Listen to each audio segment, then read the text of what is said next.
puede ver claramente en los discursos. Por supuesto que hay mucho para contar respecto del libro.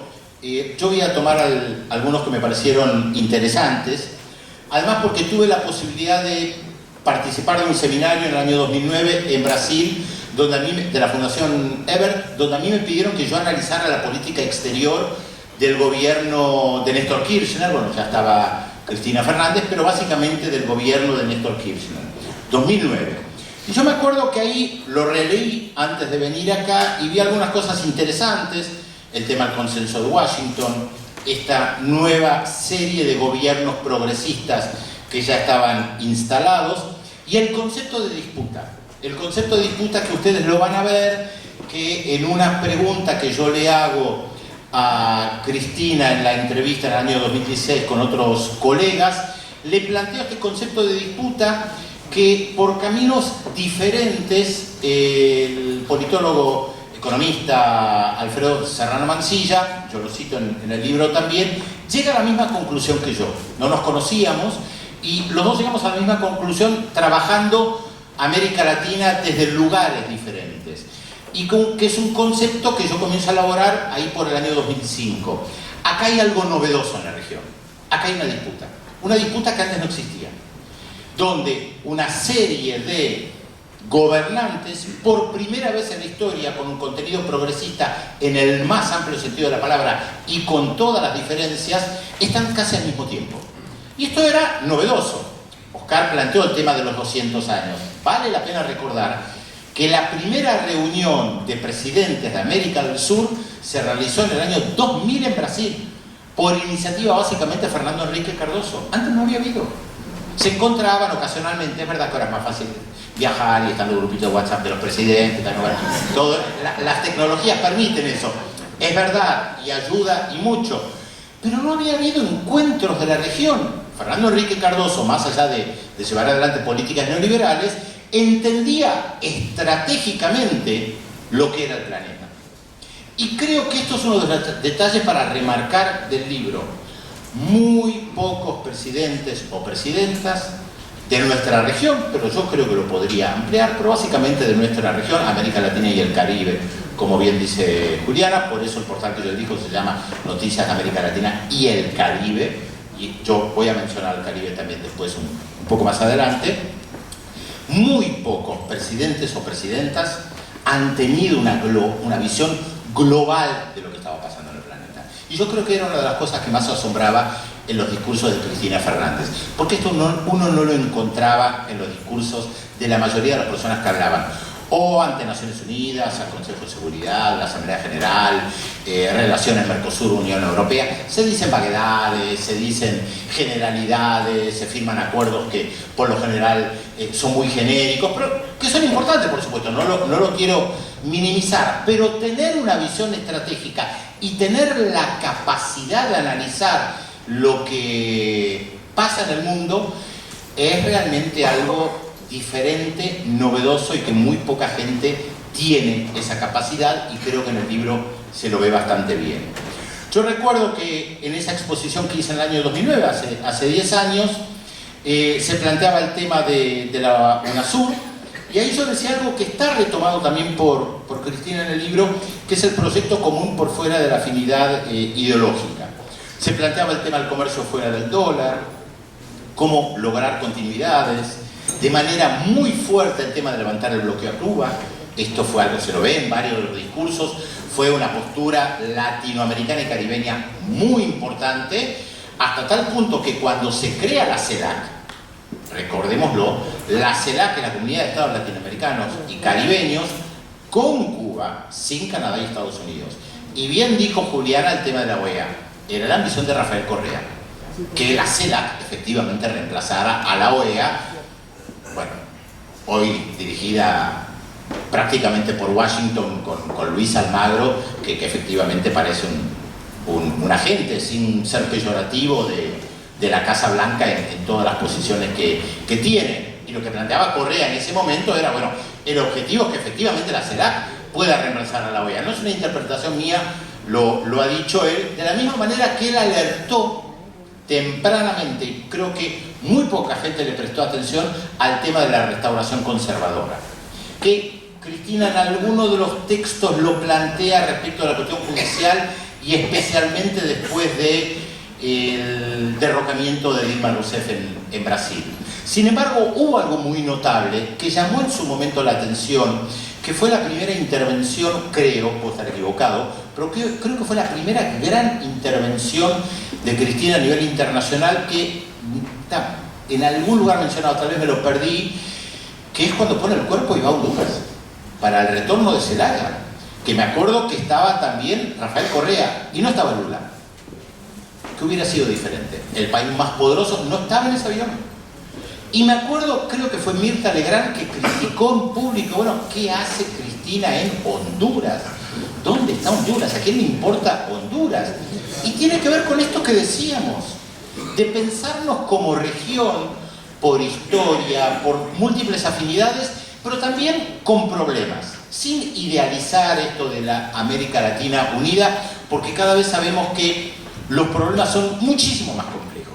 Para tomar un ejemplo simple, parte de la UNASUR son Surinam y Guyana, no son nuestra historia española y portuguesa. Sin embargo, son parte de América del Sur. Bueno, ¿se tienen que integrar sí o no? ¿Cómo? Ellos quieren integrarse, está bien. Ahora, tienen un idioma diferente, una cultura diferente, migraciones diferentes, y hasta el día de hoy es todavía más fácil de Surinam volar a Ámsterdam, su ex metrópoli, que volar a Brasil. Bien, ¿cómo se los integra? Yo no tengo la respuesta. Planteo el problema. Ahora, ¿se los puede integrar? ¿Debemos integrarlos? ¿Cómo? Cuando ni siquiera conocemos su historia. Ahora, no voy tan lejos respecto de Surinam y Guyana, y esto sí tiene que ver con lo que se decía acá respecto del conocimiento regional. ¿Cuánta gente sigue la política uruguaya? Muy poca. ¿Cuántos estudios latinoamericanos hay en universidades donde sigan Ecuador, donde sigan Paraguay? Muy poco. Lo notable de los últimos, digamos, de principios del siglo, que ahí es donde comienza la disputa, lo notable es cómo se acercó América Latina. Nosotros nos acercamos y América Latina se acercó. Y esto no es un problema solamente nuestro. Yo recuerdo en Caracas, en una conversación con funcionarias de la diplomacia venezolana, que me reconocían en un diálogo franco, informal, donde me reconocían que ellas de Perú y de Bolivia no sabían nada, porque nunca se habían interesado, porque en el horizonte no existían Perú y Bolivia. Y acá, ¿hasta qué punto existían antes de Evo Morales, antes de Rafael Correa, antes de Hugo Chávez? Muy poco.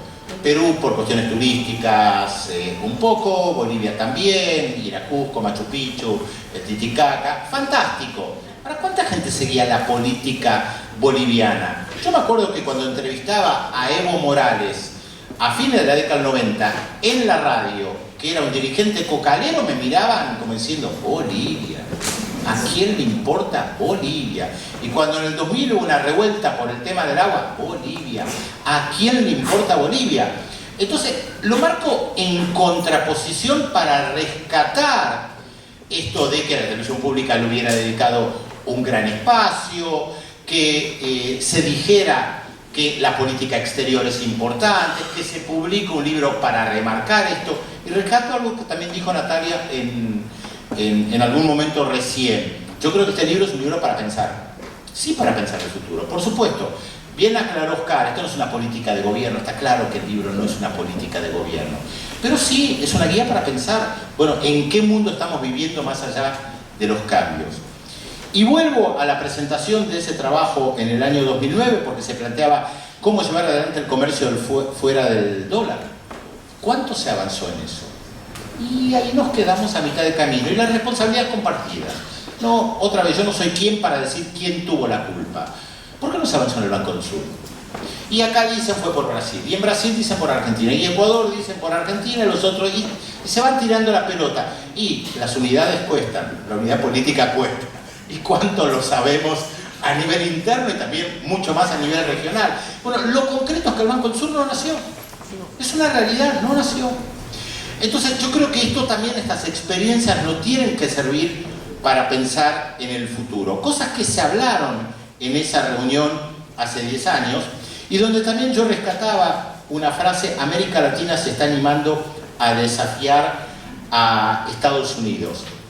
Y recuerdo que en ese trabajo yo citaba a una politóloga de Rosario, Anabela Busso, muy buena, que había publicado 3 tomos sobre la política exterior de Néstor Kirchner, donde ella decía: hay más ajustes que rupturas. O sea, cuando nosotros nos relacionamos con la región y principalmente con Estados Unidos. Pero también dice: hay más rupturas que ajustes. Eso me pareció también un tema interesante. En su momento yo lo planteé en el trabajo, pero que quedó ahí boyando. ¿Qué significa más ajuste que ruptura? ¿Qué significa exactamente más ruptura que ajustes? Y Oscar dijo: no se rompieron relaciones con ningún país. Por eso esa mentira absurda de plantear que nos caímos del mundo. No solamente que no rompimos relaciones, sino que tuvimos relaciones con todo el mundo, incluso con los Estados Unidos. Pero claro, desde un lugar no de igual a igual, porque es obvio que Estados Unidos es la primera potencia mundial, pero desde un lugar de soberanía, palabra clave, y desde un lugar donde nosotros también existimos y tenemos lo que decir. Y podemos rechazar lo que dice la primera potencia mundial. Yo tomé algunos ejes respecto del libro que a mí me parece que atraviesan, reitero, en pocos minutos es imposible hacer una revisión de todo el libro, y también mi selección, por supuesto, parcial. Alguien podrá decir: Pedro, no hablaste de esto o lo otro. Bueno, por supuesto, en un corto tiempo no se puede hablar de todo. Pero yo rescato como 4 ejes. El primero, el tema del mundo multipolar, clarísimo.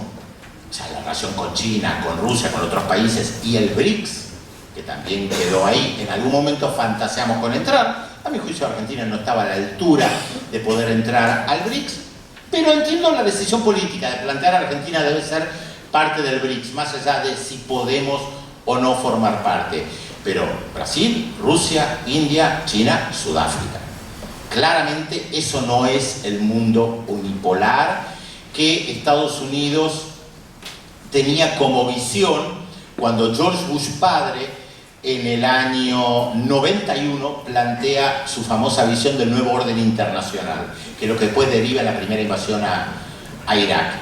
Ahí plantea el nuevo orden internacional: desapareció la Unión Soviética, bueno, las famosas tesis de Fukuyama, de Huntington, fin de la historia, choque de civilizaciones, el capitalismo triunfó, no hay más conflictos sociales, no hay más capitalistas y obreros, ahora todo el mundo abraza el capitalismo liberal estadounidense, con la simplicidad que tienen muchas veces algunos intelectuales norteamericanos, no todos y todas, pero muchos sí.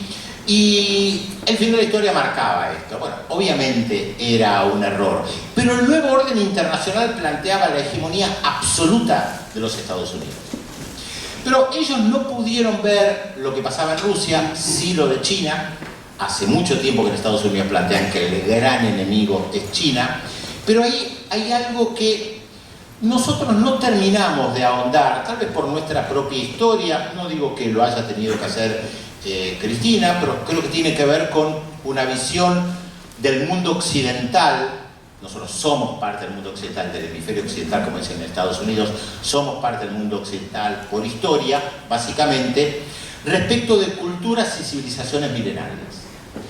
No sabemos cómo leerlos. Desde Estados Unidos mucho menos, hay una visión simplista, y así le fue en Vietnam, que está el embajador de Vietnam acá, en esa visión simplista de que no pueden hacer absolutamente nada. Hace poco tiempo Hanoi festejó, celebró 1000 años de vida. 1000 años. Es algo que para nosotros prácticamente no existe. Entonces se relacionan con China, con Rusia, con Irak, con Irán, con Turquía, con la India, como si no existiera una memoria colectiva histórica. Y esos pueblos tienen memorias muy arraigadas. Y el tema de la integridad que tienen permite entender por qué ganaron tantas batallas. Y se lo puede ver en actos muy sencillos, lo que implica para esos pueblos la historia. Y la simpleza de una potencia que tiene apenas 200 años, que se cree imperio para siempre. Y los que hemos estudiado historia sabemos que los imperios no duran para siempre, que pueden ser extremadamente poderosos 200, 300, 500 años, pero yo apelo siempre a una cita de Mao Zedong, que una vez él secretario general del Partido Comunista de entonces, Santiago Carrillo, le preguntó todo desesperado cuándo iba a llegar al socialismo. Él se refería a Europa o al mundo, y Mao Zedong le dijo: ¿cuánto tiempo más puede gobernar la burguesía? No más de 10.000 años. Eso que nosotros nos reímos, que no lo entendemos, yo tampoco lo entiendo, obviamente, porque no entra en mi imaginario ni... Bueno, eso existe. Entonces, cuando en Vietnam, en Camboya, en la India, en Rusia y China, hay otra aproximación a la historia, se reían cuando Huntington escribió el tema del choque de civilizaciones, con esa simpleza, meter a todo África como si fuera lo mismo. Hablaba del continente africano, la civilización africana. No pasa una tesis de grado si alguien presenta un trabajo con esas características, y se lo puso en un lugar impresionante. Y creo que los discursos, porque yo no me olvido de los discursos y del libro, creo que los discursos apuntaban a una visión multipolar. No importa si entendía o no esta cuestión de la historia, eso es irrelevante. Tampoco como presidenta tiene que conocer absolutamente todo, aunque asombraba por su conocimiento, como bien decía Juliana, cuando los discursos en diferentes países mencionaba algo, provocaba asombro por su capacidad y su conocimiento. Pero es obvio que nadie puede saber todo. Pero el tema de un mundo multipolar es una cuestión estratégica.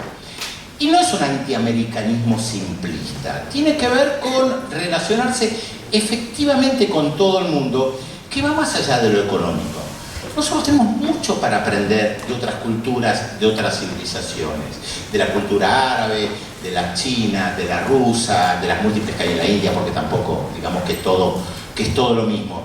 Y la única manera de poder acercarse, efectivamente, es entendiendo que hay un mundo multipolar y que hay que tender a eso, mínimamente para tender puentes con otras culturas y no quedarnos solamente en pensar que el mundo se reduce a Estados Unidos y a algunos países de Europa. Por lo tanto, el tema del mundo multipolar, para mi juicio, es una cuestión clave en el libro. El tema de la integración, hemos hablado bastante, hay una cuestión clave. Hay algo que en el libro, tal vez me lo perdí, creo que no está lo suficientemente explayado, pero tiene que ver con las formas de integración. Yo tuve la suerte que me mandó la televisión pública en el año 2008 a una gira que hizo Cristina al G20 en Washington, y después volamos a Túnez, Argelia, Egipto y Libia. Y recuerdo, creo que fue en Argelia, propuesta equivocada, o en Egipto, donde planteaba el concepto de relación con el resto del mundo desde una visión sur-sur, que es algo fundamental, que va más allá de una ubicación geográfica. Y donde ahí, esto lo recuerdo perfectamente, porque en su discurso Cristina planteaba: nosotros no venimos a ofrecer tecnología con otras palabras, para explotarlos a ustedes, venimos a intercambiar. Venimos a ver qué podemos ofrecer y ustedes a nosotros, y complementarnos. Y ahí se utilizó mucho la expresión sur-sur. Mérito de UNASUR también, que quedó prácticamente archivado. No está muerto. No está muerto. Ahí es importante lo que dijo el periodista brasileño respecto a las elecciones de este año. UNASUR no está muerto. Y uno de los proyectos que tenía América del Sur, UNASUR, era vincularse, diferencia para Brasil, que lo impulsó con el mundo árabe principalmente. Y se hablaba de una biblioteca árabe-castellano con sitio en Argelia. Yo vi la maqueta de esa biblioteca en Argel, que la había planificado Niemeyer, el arquitecto tan famoso de Brasil. O sea, había una visión de integración, de integración, uno puede decir de iguales, nada es exactamente igual, pero había un concepto de integración sur-sur. Hasta el día de hoy, y esto tiene mucho que ver con mi trabajo, hasta el día de hoy nos seguimos informando de lo que pasa en Paraguay, básicamente a través de agencias de noticias europeas o norteamericanas. Por eso yo creé un portal de noticias latinoamericano y caribeño que increíblemente no existía antes.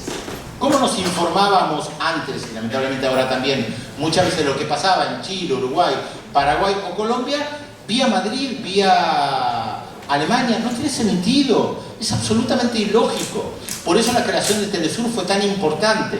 Argentina participó, a mi juicio, de manera así, como dice Oscar. Y creo que ahí hay tal vez cuestiones que no se terminaron de comprender. Es fácil decirlo retrospectivamente. Otra vez, yo no me pongo en el Olimpo. Es fácil decirlo retrospectivamente. Primero creo que estaba la concepción de que esto iba a durar para siempre y de que no iba a haber retrocesos. Y cuando planteamos el concepto de disputa, la disputa implica avances y retrocesos, por eso creo que hay cosas que no se blindaron. En lo comunicacional me parece que hay una falla en no pensar cómo efectivamente generar información diferente y que efectivamente perdure. Entonces, la UNASUR tuvo problemas en ese sentido, el caso de Telesur lo marca. De hecho, Argentina tuvo el mérito de participar, Uruguay hasta ahí, y Cuba. Brasil no entró, y el resto de los países tampoco entró. O sea, ni siquiera comprendieron cuán importante estratégicamente era crear un medio como Telesur. Y yo recuerdo que antes de crear Nodal en 2013, yo pensaba que lo iba a hacer UNASUR. Además, llevé proyectos a gente de UNASUR, decía, bueno, hay que crear algo comunicacional para integrar. Ni bola me dieron. Pensé que lo iba a hacer la CELAC, ni bola me dieron. Hasta que en una conversación con Ignacio Ramonet, que ahora viene menos a la Argentina, en la época venía más, es una lástima, lo invitaban más, eran muy buenos sus aportes, me dijo, Pedro, hacelo vos porque no lo va a hacer nadie. Ahora, yo realmente pensaba que lo iba a hacer la UNASUR, la CELAC. Era lógico que la CELAC pensara en la integración regional, también en lo comunicacional. Pero está bien, el libro no plantea esto, lo plantea un poco de refilón el tema de la comunicación. Tercer punto importante, Sur y Sur, que lo mencioné. El cuarto, fundamental, la cuestión financiera. Ya se habló, no lo voy a repetir, el tema de la deuda, y ahora voy a comentar también algunas cosas que quedaron en el camino. Y Oscar habló de mantener relaciones con todo el mundo, y hay un hecho que a mí me pareció muy importante, que fue, si mal no recuerdo, corríjanme, porque a veces con la fecha me equivoco, la cumbre de la UNASUR en Bariloche 2008, cuando tuvo que venir Uribe, fue 2008. Fíjense qué importante cómo se trabajó la UNASUR en ese momento. Está claro que la mayoría de los gobiernos de América del Sur en ese momento estaban en las antípodas de Uribe. Y Uribe no pudo sacar los pies del plato. Tuvo que venir a Bariloche a ser cuestionado por el tema de las bases militares. De la misma manera que la cumbre de Río en la República Dominicana, creo que fue 2009, después del ataque de las Fuerzas Armadas de Colombia en territorio ecuatoriano, que mataron a Raúl Reyes, lo interpelaron a Uribe con todo, pero nadie sacó los pies del plato. O sea que aquellas críticas de esta visión ideológica sesgada, totalitaria, antigua, es falsa. Nadie buscó echar a Colombia de UNASUR. Sí, se le planteó bases militares norteamericanas, no, pero no estaba el tema de echar a Uribe. Y miren que no faltaban motivos, no faltaban motivos, y no. Se quiso, eso está en el libro, está subrayado, más allá de las diferencias ideológicas, entender que la integración suramericana, latinoamericana y caribeña trasciende los gobiernos. Por eso lo terrible que están haciendo ahora con Venezuela, y llaman a crear el Prosur sin ideología, pero sin un país. Bueno, esa política exterior que plantearon desde un primer momento con Susana Malcorra va a ser una visión de política exterior no ideologizada. No existe eso, ¿no? Otra vez es tratar a la gente casi de infradotada. Toda política es ideologizada, toda política exterior es ideologizada, y decidir aislar al gobierno de Venezuela y formar algo sin Venezuela es absolutamente ideologizado, y tener anteojeras, que justamente no es lo que tenía esta visión de conformar una región con las diferencias. Y el tema de Colombia no es menor, porque mientras Santos apostaba a la paz, ya Santos como presidente, Uribe apostaba a la guerra. Y vale la pena recordar, se los dejo como tarea, para no decirlo acá, quiénes apoyaban a Santos y quiénes apoyaban a Uribe. Santos era la paz, mala, deficiente, con todos los problemas. Santos era la paz, Uribe era la guerra, en ese momento era la continuidad. Y la inmensa mayoría de los gobiernos progresistas, con todas las diferencias que tenían con Santos y profundas, apostaron por la paz. Y sin Venezuela no había paz en Colombia, y sin Cuba no había paz en Colombia. Y vaya que se manejaron bien, efectivamente, para avanzar en el proceso de paz y sin esas anteojeras que siempre se dice que tienen. Y para finalizar, algunas cuestiones para plantear como problemas para pensar, no lo diría como crítica, sino como problemas para pensar. Respecto de la cuestión financiera, yo creo que se podía haber avanzado con el tema de la tasa Tobin, aquella iniciativa de gravar con un impuesto mínimo al intercambio financiero, a las transacciones financieras especulativas en el mundo. Me parece que no se buscó un mecanismo más allá del Bancosur, que tal vez era muy difícil, de decir, bueno, regiones donde la especulación financiera no puede avanzar con una tasa del 0,5% a cada dólar que circule. Les recuerdo que la idea de la tasa Tobin es de un premio Nobel de Economía de Estados Unidos de 1970. Redco,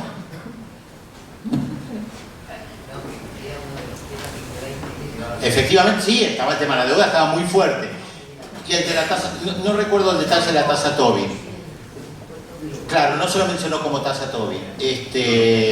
Pero me parece que ahí se podía haber avanzado más. Tal vez no se lo comprendió demasiado, tal vez porque era una iniciativa muy europea cuando se retoma la idea de la tasa Tobin, principalmente en Francia. El otro, ya lo mencioné, el tema de los mecanismos de blindaje, lo que hablábamos de la OEA, y creo que también mucho tuvo que ver con la falta de conocimiento. Volvemos al tema de medios de comunicación. Cuando destituyen a Lugo, cuando le hacen un golpe de Estado parlamentario, yo recuerdo porque estaba en la televisión pública, y yo venía alertando hace tiempo de lo que estaba pasando en Paraguay. Me parece que el resto de los gobiernos latinoamericanos, para no poner solamente el eje en la Argentina, no le prestó atención a lo que estaba pasando en Paraguay. Creo que, entre otros motivos, por falta de información. Claro, como Paraguay no aparece en los medios, solamente quienes nos dedicamos en profundidad a esto, seguíamos la prensa paraguaya todos los días, y ver lo que decían los senadores de manera recurrente, que el objetivo era destituir a Lugo. ¿Por qué no se prestó atención? Otra vez, creo, no lo digo como una crítica, digo, ahí hubo un problema y creo que tiene que ver con la cuestión comunicacional. Y ya que Juliana mencionó el tema Malvinas y lo unió con Caribe, voy con otro problema. El Caribe tiene un tema, la mayoría de los países de origen inglés, o sea, el Caribe anglófono, tiene un problema que plantea ya hace tiempo en Naciones Unidas a través del primer ministro San Vicente de las Granadinas, Ralph González, que es el tema de las reparaciones por la esclavitud de los británicos en el Caribe. Para ellos eso es un tema central como para nosotros y no le prestamos atención. Es verdad, dice Juliana, nos empezamos a acercar al Caribe. Digo, para no rasgarnos las vestiduras. Es verdad, nos empezamos a acercar al Caribe, no lo conocíamos, creo que la iniciativa de abrir embajadas fue muy buena. Empezamos a aprender qué es el Caribe, más allá de Cuba, Puerto Rico y tal vez Jamaica. No teníamos en la mira los pequeños paisitos. La historia de la invasión a Granada en el 83 la conoce poca gente. Quienes se han dedicado a estudiar qué pasó con la experiencia Maurice Bishop en Granada, que hace unos días hubiera cumplido 75 años. Hay una deficiencia histórica ahí. Y donde lo comunicacional, por supuesto, es importante, pero sí hizo esfuerzo. Y yo recuerdo que una entrevista que le hice a Ralph González, hablando fuera de la entrevista, pequeño paisito del Caribe, pero con mucha estatura intelectual, él me decía, ¿por qué la mayoría de la gente en las carreras diplomáticas o en las cancillerías aprende inglés y a Estados Unidos? ¿Por qué no lo hacen con nosotros? ¿Por qué no lo hacen con el Caribe anglófono? Si nosotros tenemos profesores de inglés del primer nivel, igual o mejor de lo que hay en Estados Unidos. Y es verdad, yo nunca había pensado en eso. Cuando él me lo dice con absoluta naturalidad, me dice, pero si nosotros podemos enviar profesores a la Cancillería para que aprendan perfectamente inglés. Y es más, con el estilo británico y no con el yankee. Agregamos. Entonces, ¿por qué no se hizo eso? Y por falta de conocimiento, otra vez, no para arreglar las vestiduras, porque tal vez nunca lo pensamos nosotros, porque tal vez nunca lo pensaron ellos, de cómo vincularse. qué ofrecer, qué puede ofrecer una pequeña islita del Caribe, que ni siquiera tiene embajada. Entonces, no están en nuestro horizonte. Y cuando González me lo comentó, me pareció realmente muy atinado. Sí, busquemos profesores y profesoras de inglés en San Kitts y Nieves, en Granada, en San Vicente y las Granadinas. Es otro mundo, eso es construir un mundo multipolar. Pero claro, arrastramos décadas, para no decir siglos de historia, de desconocimiento. Y por último, también el tema de Grecia y después pensar para adelante. A pesar de que siempre nos critican a los argentinos y argentinas por soberbios y soberbias, y algo de eso hay, especialmente la parte porteña, y lo sabe la gente que viene de otras provincias, paradójicamente a veces no hemos actuado con soberbia. Yo creo que en el caso griego podríamos haber actuado con soberbia. Grecia nos miraba mucho antes de llegar al poder Alexis Tsipras, e incluso después por la experiencia de la deuda. ¿Qué pasó con nosotros con la deuda? No los ayudamos lo suficiente.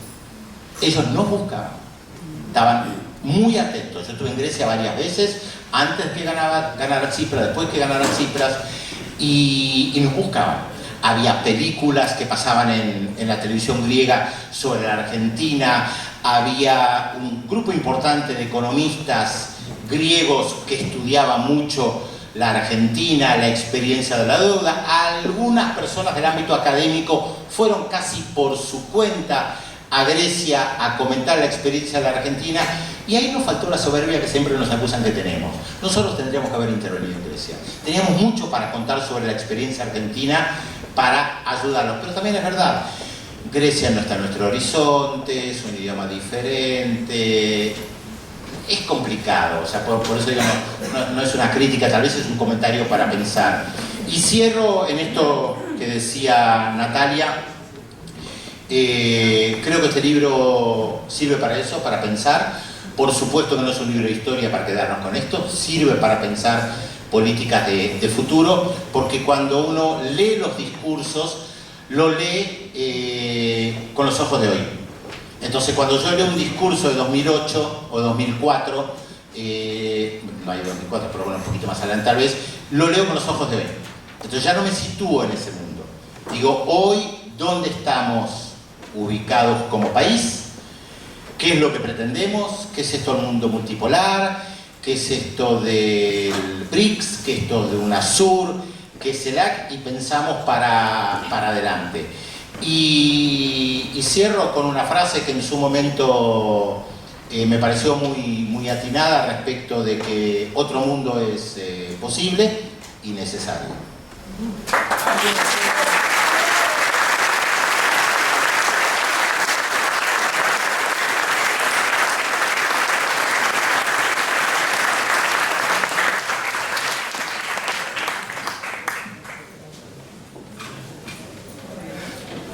Bueno, para ir cerrando, voy a tratar de contarles algunas cosas, nada más que anoté acá mientras hablaban. Cuando nosotros llegamos al gobierno el 25 de mayo del 2003, ya estaba Lula, y estaba, Lula hacía un año, poco menos de un año, no, unos meses, porque había asumido el 1 de enero del 2003. 1 de enero del 2003 y nosotros ingresamos en mayo del 2003. Chávez venía solo, nos contaba, desde el año 99, lidiando en todas las encuentros internacionales. Exactamente, nada menos. Y tuvo una frase que yo recuerdo mucho en una de las tantas cumbres, porque las cumbres de presidentes en esa época eran cumbres donde los presidentes se reunían. Había muchos canapés, champán, invitados especiales, espectáculos, cena de gala, etcétera, etcétera. Y al costado había reuniones de empresarios que hacían los negocios. Entonces Chávez tuvo una frase que la verdad que definía muy bien con esa capacidad que tenía, y decía: los presidentes de cumbre en cumbre y los pueblos de abismo en abismo. Eso era lo que estaba ocurriendo cuando nosotros llegamos al gobierno en el 2003. y comenzamos a darle a todas las cumbres, las relaciones internacionales, las visitas de gobiernos extranjeros, otras realidades. Y les voy a contar dos anécdotas. Una, nosotros asumimos el 25 de mayo del 2003. Esto debe haber sido junio o primeros días de julio. Creo que el secretario de Estado era Terence Thomas, ¿no? El 2003 de Bush. Creo que era Terence Thomas, ¿no? Uno morocho. No, ¿cómo se llamaba? Colin Powell. Colin Powell. 2003 Colin Powell. Que era el secretario, el ministro de Relaciones Exteriores, nada menos que Estados Unidos. Y obviamente habían sido las elecciones y nadie le había avisado a Estados Unidos que existía un Kirchner que podía ganar las elecciones. Pero entonces vino rápidamente para hablar y conocer qué pasaba, quién era este personaje y quiénes eran estos que estaban gobernando la Argentina. Entonces yo me acuerdo, la verdad no tenía experiencia absolutamente de nada, lo que era ser secretario general. Acá está compañero Suárez, que se debe, a lo mejor te acordás de esto. Pero bueno, el día Colin Powell, entonces la Cancillería prepara todo y el ceremonial de la Casa Rosada prepara todo para recibir a Colin Powell. Obviamente en el Salón Blanco lo íbamos a recibir. Yo la verdad no tenía experiencia, no sabía, bueno, me organizaron todo. Entonces voy a verlo a Néstor, que estábamos preparando, esperando. Entonces le digo, mirá, han organizado todo para que recibas a Colin Powell en el Salón Blanco. Me dice, no, ni loco. Ahí se reciben a los presidentes. Organizá todo en el Salón de los Piqueteros. No, era el Salón de los Piqueteros. Era el salón contiguo, el Salón Sur, donde hacíamos las reuniones con los piqueteros. Ustedes saben que apenas asumimos estaba... Bueno, ¿qué quiero significar con esto? El hecho, porque no era un desagravio, no era tomarle el pelo. No, una actitud digna. A los presidentes se los recibe en el Salón Blanco, ¿sí? A un secretario de Estado lo recibimos en un salón como correspondía, que fue en ese salón que después hizo la conferencia de prensa, y bueno. Y el otro tema que quiero contarles, recuerdo también cuando asumimos y venían los presidentes, siempre era también lo mismo. Cena, gala de honor, Teatro Colón, todo el rendezvous que se hacía y todo lo demás. Y nosotros comenzamos a organizar las visitas de los presidentes en actos populares. Y fuimos a Hurlingham, fuimos a Malvinas Argentina, fuimos con Chávez, fuimos con Lula, fuimos con Michelle Bachelet. Claro, de la Cancillería se volvían locos porque obviamente no entendía cómo puede ser que vayan dos presidentes como Macron. Claro. Bueno, hoy la política exterior está dirigida por el director de ceremonial y protocolo de la Argentina, así que obviamente es puro canapé y demás, y no hay nada de política exterior, ¿no? El otro temita que anoté acá me parece importante para que lo recordemos también. Lo decía Pedro recién, los discursos de Cristina. Cristina denunció el terrorismo financiero internacional con esas palabras. Lo van a encontrar acá en los discursos, estaba en el video, pero ahí habla narcocapitalismo, pero hizo explícitamente mención al terrorismo financiero internacional. Y en Naciones Unidas, en el G20, en la Asamblea, en el Consejo de Seguridad, se trató el tema de los fondos buitres y el tema del terrorismo financiero internacional durante nuestra gestión. Y logramos sancionar una resolución por más de 130, 140, 136 países a favor de reglamentar la situación de los países que habían caído en situación de default, de cómo se salía de esto para evitar precisamente lo que, bueno, finalmente hicieron los fondos buitres con la Argentina, con ese porcentaje de 3-4% que nos quedó, o 7%, sin pagar, y que ya lo habían hecho en nuestros países, porque no es que fuimos la primera víctima, ya lo habían hecho en muchos países de África, lo habían hecho con Ecuador también, y con muchos países que habían caído de fuerte. De manera que Uno, para tener dimensión de cuáles son los factores de poder que enfrentamos. Nosotros, Cristina dejó de ser presidenta y ese tema desapareció de la escena internacional. No hubo ningún otro país ni presidente que tuvo la valentía de plantearlo.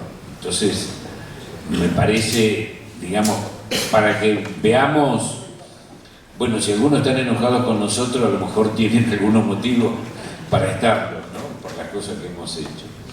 Y lo otro que tomaba, yo creo que es una tarea inconclusa, obviamente tuvimos problemas en eso, el Banco del Sur.